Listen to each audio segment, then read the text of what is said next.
con 4-5 progetti riusciremo a dare risposta ai giovani, alle persone che cercano lavoro, alle persone in difficoltà, agli studenti, quindi una grande opportunità per rilanciare i nostri territori, per andare a cancellare quelli che erano dei buchi neri storici come la caserma Salsa. Il sindaco e presidente ANCI a cospetto del ministro lo fanno attendere per alcune ore, ma lui non molla l'osso. Alle 14:30 finalmente il colloquio che ridisegnerà il futuro anche della città.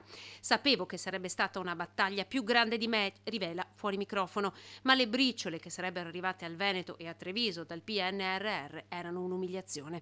E così arrivano 20 milioni dei 300 portati a casa, che saranno destinati a caserma Salsa, Mura di Treviso, ex macello e biblioteca comunale.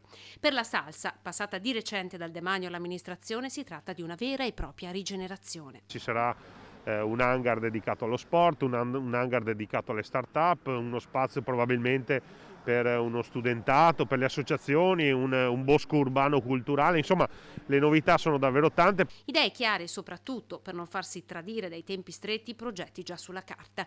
Cantieri entro il 2023, lavori ultimati nel 2026, anno in cui il PNRR prevede la rendicontazione. 7 milioni andranno alla caserma, 6 alla biblioteca, 6 alle mura. Dopodiché abbiamo un grande progetto di riqualificazione della biblioteca comunale che si inserisce anche nell'obiettivo Treviso città universitaria.